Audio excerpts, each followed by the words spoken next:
made a whole covenant.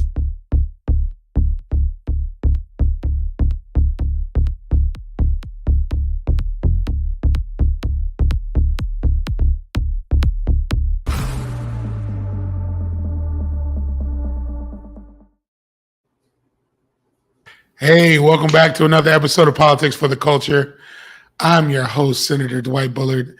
Happy to see you once again. Again, this season, a lot of new things. We got new graphics. We're in a new studio. It's a beautiful thing. And we're also about peeping the pen. Peep the pen. Hashtag peep the pen. We're going to be switching out lapel pins periodically. It's a subtle thing. It's my thing. Learn to love it. Go out there and get your own. But this pen in particular is special for me because it's Black Books Matter. When we think about Black books, we think about education. We oftentimes, there's a quip that my professor in college used to say, and that is, if you wanted to hide something from our people, you put it in a book. And we have to break that stereotype, the notion of not knowing our own history, not wanting to learn, not wanting to educate ourselves. So the reason I wore this pin today is, of course, we're about to get an education on a little thing called climate change. I don't know if you've noticed, but it is hot outside. But not only is it hot outside, but we're seeing record-breaking temperatures for consecutive years in a row. The hottest year on record was last year until it was this year. And so these are the kinds of things that we're noticing about the ever-changing planet. And so when we think about climate change, when we think about climate justice, when we think about things and terminologies like environmental racism, it's important for us to just not quip about those terms, but to really understand where they come from, how we can go about combating some of the problems related to those things. And my guest today is going to help us start that journey. And so happy to welcome a friend of mine, a coworker, somebody I consider well-versed in the subject matter. Mackenzie Marceline happens to be the Climate Justice Director at Florida Rising. Welcome to Politics for the Culture, Mackenzie. How's it going? Thank you, Dwight. I'm glad to be here. Thank you for inviting me. I was honored. I was like, Senator Dwight Bullard invited me to his podcast. I appreciate it. Nah, no doubt. I mean, part of the reason why I invited you to this podcast about this particular subject is, unfortunately, there aren't a lot of Black people delving into this notion or this issue of climate change or climate justice. Let's start off really by asking the essential question. What made you get into learning more, understanding more about climate and all that there is to know about climate justice, climate change, etc.? Yeah. So honestly, I fell into it. Personally, I've always had like a care for like climate change. Back when I first started organizing, I was assigned to a particular campus. A lot of the community, a lot of the groups on that campus, they really cared about climate change and climate justice, and really started expanding my knowledge and information. Just like having a deeper understanding of what it is, what are some of the solutions, and it was really like retroactively upon my like learning. I'm like, man, like I've been through it, like I experienced the hurricanes in the early 2000s. Had to miss school for 2 weeks, but they threw it on at the end. I've experienced like just extreme heat, again living here in Florida. I've lived near industrial sites that I didn't realize, in hindsight, I'm like, oh, I should not have been living across from that. So really just growing up, just like through my knowledge and working on those campuses and understanding what community members wanted to see, I really just started to saying like seeing the how climate change and climate justice just like weaves in our lives and weaves through many subject areas, and just it's just like it's critical. And so that's really what looped me in is really the folks on the ground, and just me having a better understanding of how environmental justice and environmental racism and climate change impacts my life personally, even when I didn't see it. No, that's definitely real. And so, what a lot of people, especially folks in the Black community, don't fully appreciate is that whether they know it or not, they oftentimes find themselves the victims of environmental racism, or the impacts of climate in their space. When we think about, if people Google Cancer Alley, it's a physical location, right? Which is in Louisiana, all these, predominantly historically Black communities that have been impacted by carcinogens from oil drilling and what's happening there. When we think about, folks living in the Rust Belt, or many of the Black communities that have been impacted by severe flooding because of their proximity to the Mississippi River, you have a lot of people that, again, knowingly or unknowingly, have found themselves victimized by this thing. Not to oversimplify by any stretch, but if you're what is some advice that you would give to somebody that may or may not know that they're living in a space that could have been historically impacted by, dumping, or, a rising heat index, or lack of trees? What are some of the context clues that you would give to somebody to make them begin to ask the question about where they live? Yeah, no, I think first thing is just go outside. Look at your surroundings. Again, when I was learning, I started recalling, I'm like the places that I was around. It's, growing up, just poor, you had to go where it was cheap. And, you're across from the railroad tracks, you know what I mean? You're across from incinerators, across from industrial sites. It's all that exists. And that's what I really started seeing and observing in my neighborhood. And again, the lack of trees, the all the garbage trucks that are going across your neighborhood. Look at what you look at what's surrounding your communities. Look at the resources that you have. I think that's really where to start, and then really digging into if you want to get into it, really look at where what you're living on top of. A lot of there are a lot of communities out there and folks that are unaware that used to be an industrial dumping site where they got tons of toxic things. So it's examining your soil, examining your water, looking outside, looking at the resources that you do and don't have. I think that's really where to start. And I think if you really took a critical eye, you'll start to see what you're lacking, what are some of the things you need in your community. That's the start. No, and that's important. And we think about things like the Flint water crisis, which is still ongoing, by the way, and the multitude of Black and marginalized communities that have lead or problematic toxins in their water. That is important. Kind of drilling down a little bit into kind of the brass tacks, because I know when someone says, "Oh, okay, yeah, if my water is brown, I know it's wrong." But when we're talking about that water that looks kind of clear, what's a good recommendation or space if somebody wanted to test their soil or test their water? Where could they acquire a testing kit that's either low cost or free, so that they could really kind of get into the actual figuring out where they live? Yeah, no, that's a good question.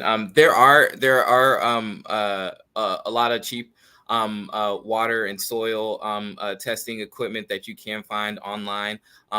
There's also go through your colleges as well. Some colleges provide are able to help test those samples. So you got to buy the kit, but you got to make sure that those things are up to grade. And so I think looking online and finding finding some of those water and soil testing kits. And then, as far as like, getting those things tested, I know, I think University of Florida, I think FAMU, and other colleges can offer, to test those samples that you have. Definitely appreciate that insight. And I think that's important for people to know that those options are out there, that you don't have to go about it alone. I know a lot of the work that we do together at Florida Rising kind of leans towards the political. When we think about the fact that, as people become more enlightened about their surroundings, about, again, things like extreme weather, rising heat index, it becomes important to pursue newer policies, right? Or better policies that begin to address these issues. In your work, what has been kind of like your do's and don'ts that you would offer up in terms of engaging in trying to change policy around these things like climate change?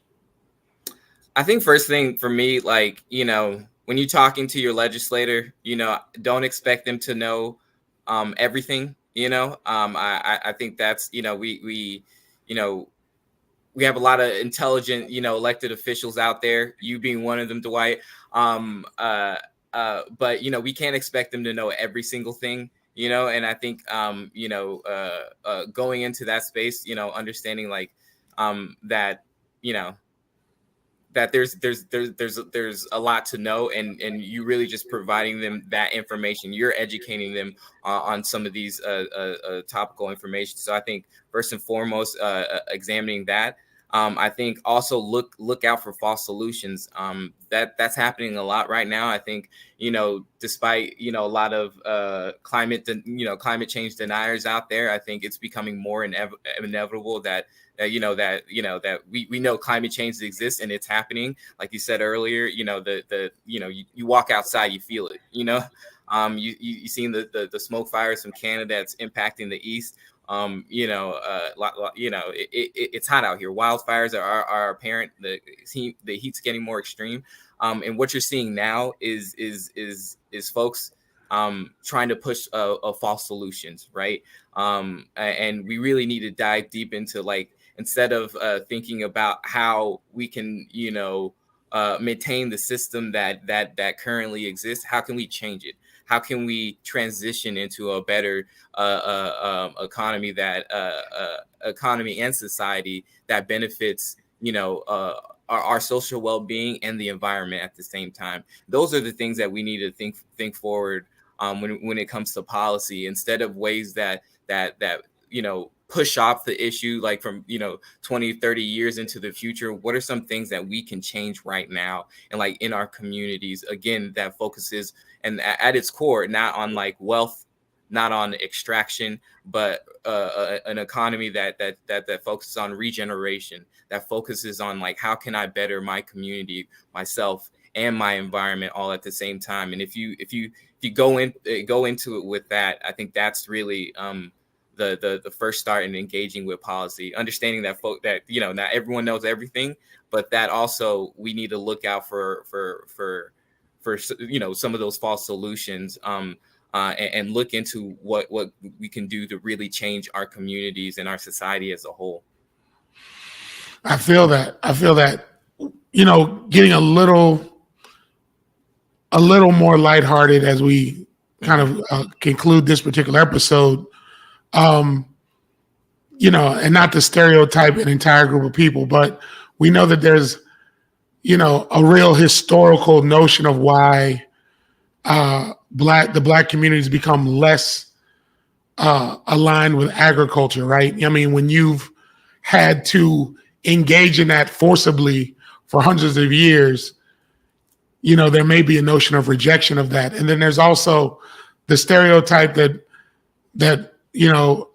folks from the community can't swim, right?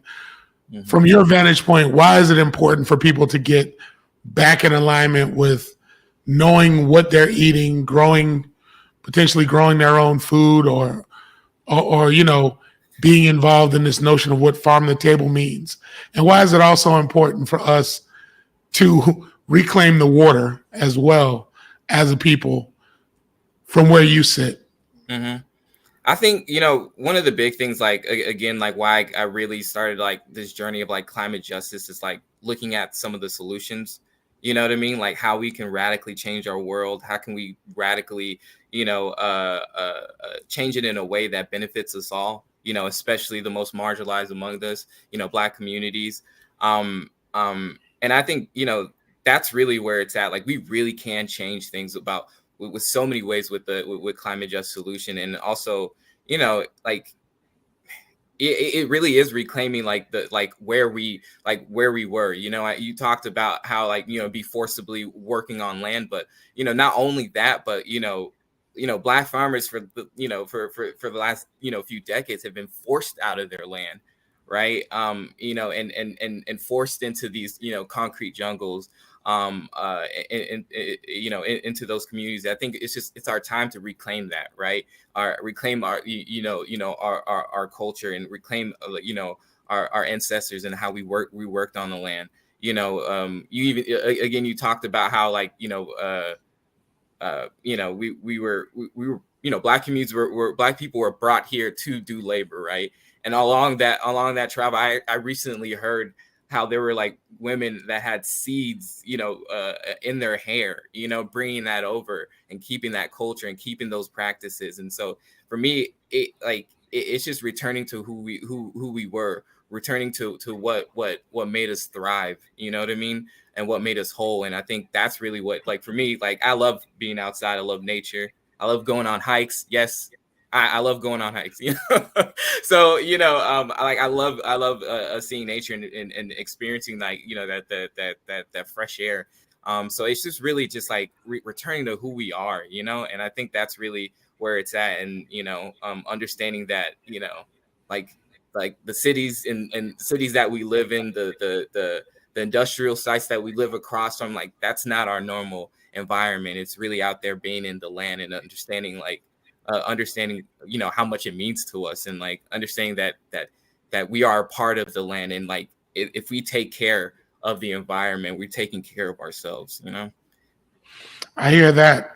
We couldn't conclude an episode of Politics for the Culture without talking about a little cultural relevance, right? And so came up with a game called Hot, Cold, or Rainy for you, Mackenzie. And so we're going to start off with the hot, right? All right. And the simple question for you is, what do you think is hotter, the Sahara Desert or Rihanna? That's a good question. That is a good question. It is getting hot out there. It's getting real hot out there. But, right, I have to say Rihanna. She has a baby coming on the way. You know what I mean? Like she's still, she's still killing out there. That album's still coming soon. You know what I mean? So I'm feeling it. It's on its way. She just got off. Keep hope alive. She's the hottest right now. I feel that. When we think about cold, right? We know that winters in the Northeast, Boston, Chicago, in the Midwest, New York, cold winters. But one of the coldest hip hop lines that I can ever think of was Big Boy from Outkast saying, "Cooler than Freddie Jackson drinking a milkshake in a snowstorm." So in your opinion, for the culture, what's colder, a New York winter or that line by Big Boy from Outkast? Oof. I can't I'm like Haitian, I got Caribbean in my blood. And so like, I can't do that cold weather. Especially in New York, but Big Boy, like, come on, like, he's the coldest, the South got something to say, and he said it, right? There it is. And lastly, but not least, and this might be a little bit of pressure. Mm-hmm. Of these two songs, which one is more relevant to the culture? Can You Stand the Rain by New Edition, or I Can't Stand the Rain by Missy Elliott? Oh my, that's tough. Why would you do that to me? Listen, it's for the culture, my brother. Yeah. Okay. I think I'm gonna go Missy Elliott. I think I gotta go Missy Elliott. That's what I grew up off of, and it's Missy, misdemeanor. I don't know. Yeah, I just have to. That's what I grew up off of. I appreciate you being honest and open, my brother, and thank you again for coming on Politics for the Culture. Of course, folks can find Mackenzie at Florida Rising. Definitely check that out at floridarising.org or at FL Rising online to learn more about what you can do to combat some of the problematic changes of climate change. Thank you again, Mackenzie, for coming on the show. Look forward to talking with you in the future. Thank you again. And real quick, I also do want to drop the blackhive.org. It's a group that I'm a part of. That's a part of the movement for Black Lives. It's a group of Black climate leaders that are across the nation, across the globe, that are coming together. And they have, I think last year they dropped the Black Climate Mandate. So I do encourage you all to read that as well. We're really starting up a movement. It's really a dope space. A lot of Black folks really thinking about how we can put ourselves forward when we come to climate justice solutions. So yeah, check it out. Just want to drop that. Thank you again, Senator Bullard. I appreciate it. See you at work. Appreciate you, my brother.